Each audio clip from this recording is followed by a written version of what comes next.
Hey, what's going on, everybody? I hope you're having an awesome day. Welcome back to another Cars 3 diecast review. Today, we have the highly anticipated next-gen Vitoline racer Chase Racelott. And this guy is just absolutely amazing. I've been looking forward to getting him ever since I saw him originally in like one of the first teaser trailers, because he sets himself apart from every other racer with this just fantastic design. And you guys have been wanting me to review him like since August when he was revealed as a diecast, and every day it seems like it gets like more threatening. You guys are like, okay, at the start, can you please review or try to get Chase Racelott soon? I'm like, yeah, I'll try to get him, but I don't think it'll be anytime soon. Now it's like, review Chase Racelott now. I'm like, okay. I went to eBay, found a nice solid deal, $25 for Chase, Bubba, and Ryan. So now you guys don't have to ask me about these guys anymore. Vote right there in the top right hand corner if you want me to review Bubba Wheelhouse next or Ryan inside Laney. You guys are welcome. You know, I didn't have to do this, but I was like, I gotta do it. You know what? You're right. I had to do this because you guys just really want me to review all of these, especially Chase, and that's why I chose to review him first. I didn't need to do a poll. I knew you guys would choose him anyway. So yeah, like I said, got him on eBay, $25. It was originally $30, but I made an offer for $25. So that was pretty fantastic. Thank you, seller, for giving me a $5 discount. He is in case K, I believe, if I'm wrong. I'm wrong, but the information is in the description below. There are just too many cases to keep track of nowadays with all the letters and whatnot, but he and his friends Ryan and Bubba, along with some other new cars, are showing up at a lot of Walmart stores across the United States, and of course at different stores in other countries. So up in Canada, I think you might be able to find them at Walmart there, or maybe Toys R Us. United Kingdom and Europe, I don't know what stores, but maybe try Toys R Us. Australia, not entirely sure about down there. But these guys are becoming kind of easy to find, I guess. You know, I just don't have time to go hunting, and my stores just really stink, so I got them on eBay. But yeah, hopefully you can find them if you want. I mean, the stores are gearing up for the holiday season, so there will definitely be a lot of stock, or at least I hope so, for all of you guys. So, as you can see, just your typical Cars 3 packaging. Unfortunately, this is not a case with a bonus collector card, like for example with Ed Trunken, Herb Kerbler. Those ones, along with some others in that case, have like a bonus collector card. That is really cool. Check out my review of Ed in the description below, along with the card suggestion right there if you want to see that, because it would just be so awesome to have a collector card for next gen Vitoline, Blinkr, and Transberry juice, but man, they just didn't choose to do it for this case. Very sad. On the back, you have Rusty's Lightning McQueen, Patty, Bubba Wheelhouse, Pileup, Ryan inside Laney, and Dirt Track Fabulous Hudson Hornet. So now the only one I don't have is Patty, but as we speak, I'm making a deal to get her, so maybe, just maybe, I'll get her and review her soon. Blindsided by a new generation of Piston Cup racers, Lightning McQueen finds himself suddenly pushed out of the sport he loves. To get back on top, he will need the help of a young race technician, inspiration from the late Fabulous Hudson Hornet, and guidance from a few old friends along the way. Nice description, never gets old, or does it get old for you guys? It kind of actually gets old for me. I've read it like 1,000 times. Anyway, I'll be right back with this absolutely stunning guy out of the package.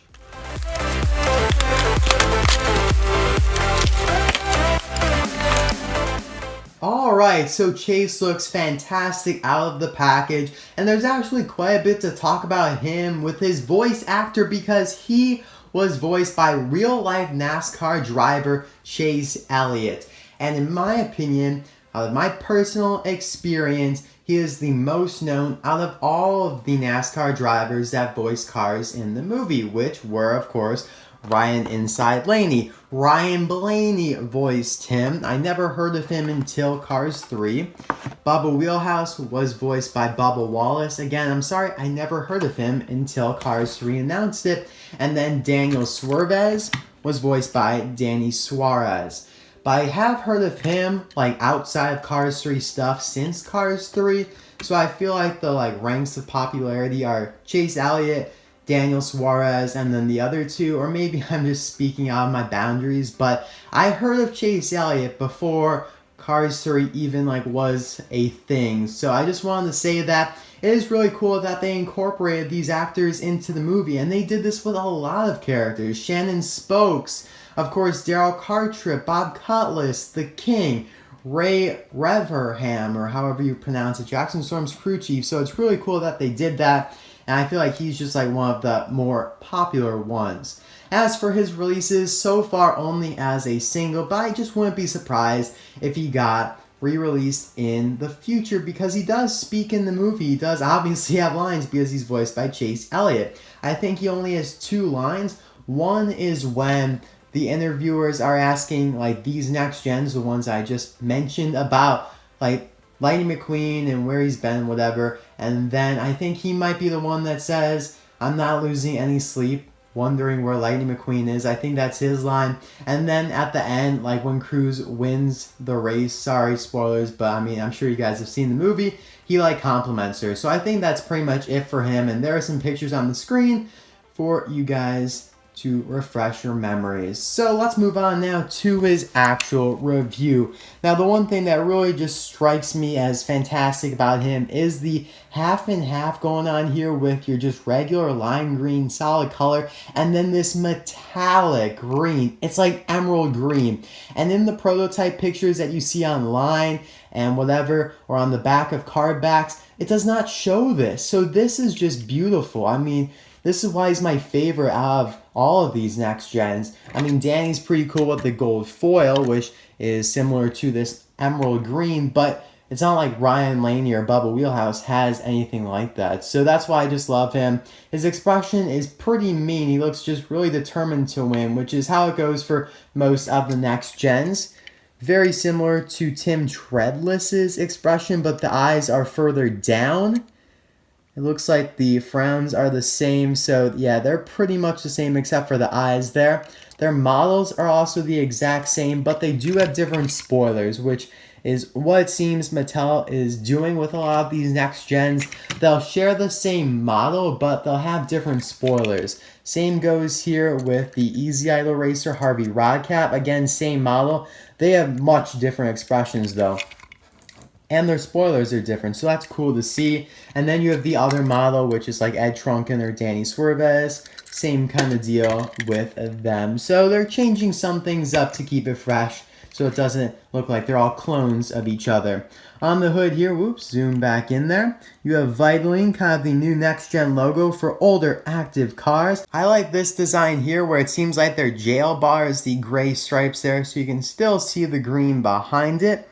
The nice white text there for Vitoline. It's kind of hard to see actually, but still visible. Very sleek and sharp. You got your grille there, headlights, these vents down here, which I just recently learned that those are vents. I used to just call them triangles before. I love his rims. They are that nice lime green color. And he does have the new version of Lightyear tires. As you can see right there, it does say Lightyear. But before, it was more clear that they were Lightyear because it was just a little bit bulkier. And now they're just so thin because they gotta be next gen. So his contingency sponsors are the Piston Cup, of course, Combustor, Carbon Cyber, and Synergy, which are the typical ones for most next-gen racers. The stock cars have their own set of contingency sponsors. So you can see you have the emerald green metallic paint here. It's kind of like a triangle, kind of like that, I guess, that comes up here on top. Then you have a white sliver, a gray sliver, white 24, so it stands out on the green there. Very simple. I like the exhaust pipes there. Then you have the jail bars again. And I like how they are white. So instead of gray, they're white up here. So it looks like sparks almost coming up from the tires, which is really cool. You can just barely see that black arrow there, which indicates to the pit crew where to lift Chase up at to do work on the undercarriage. On the top here, I like this white sliver as well. It gets bigger, so very similar to these designs here. I like it. 24 in green, so that's the inverse of that right there. Roof flaps. I love the spoiler here. The design is amazing, so you can really see Vitoline and how I like how the V just kind of curves to the left there with that tail. Very modern. The like green border to it for older active cars. I'm glad that they didn't remove the slogan for Vitoline, because with most of the next gens, the slogans are completely gone, like with Easy Idol, unfortunately, poor guy. If you want to see my review of him, link will be down below. And I do like the green stripes there as well, like the jail bars as I like to call it. So there you go, you have the V there standing for Vitoline, which is kind of hard to see. I don't know, it's like darker there, and then white gas cap. On the back, he does of course have his rookie stripes because he's a rookie, and all rookies must have those yellow stripes. 24 over on the left, and then Vitoline there on the right. Very simple. You can see some of the emerald bleeding over. Actually, this side is different. This side, oh, this is awesome. I didn't even know about this. The right side of him is different than the left. Look at that. You can see how it's different there on those designs, but the emerald green's like toward the front on his left side, but it's toward the back on his right side. So the contingency sponsors are a little bit different. Wow, that is so cool that they changed it up. Most cars, like for example Tim Treadless here, they're symmetrical, but Chase, they went to the extra effort to actually change him up. Like Harvey symmetrical, so that's really awesome. I didn't know about that before. I remember when I first saw this guy in a trailer, I didn't know it was Vitoline. I just noticed that like there was a green racer with a big V on him, so I didn't think that was Vitoline. I mean, we were very just kind of like naive back then. We didn't know about all this next gen stuff, but eventually I was like, yeah, that's gotta be Vitoline because of the V, because you know you got used to like the idea of next gens. My only complaint about this guy is that quality control sent me a bad one. Looks like, I don't know, he's sweating white paint. I see this little sliver right here. It's just kind of disappointing. I could try and scrape it off. It wouldn't be bad if it was only in the white section, but it's up there on the roof as well. So that's a little saddening, but oh well, doesn't really stand out that much. Now let's move on to some comparisons. We got James Clean Air, who is the Vitoline stock car from Cars 1, and then Brick Yardley, the Vitoline stock car of Cars 3, who I'm getting tired of seeing every time I walk into a store. Sorry, Brick Yardley, as much as I love you, you are just boring me nowadays because Mattel overproduced you. I'm sorry. I have like 3 of you out of the package too. I don't know what happened. But anyway, let's take a look here at the evolution. We should really do this of the Vitoline branding. So it starts off very simple, just kind of like that oval design. Very simple, like I said. Then it gets a little bit more high tech there with the shine to it, the 3D lettering and everything, so it looks cooler. Always had the "For Older Active Cars" slogan in there. And now it's just like, you gotta really twist your head to read it. It's on the slant there, but it looks better because of that two-tone with the emerald design there. Taillights, headlights, grills. Of course, James didn't have a grill.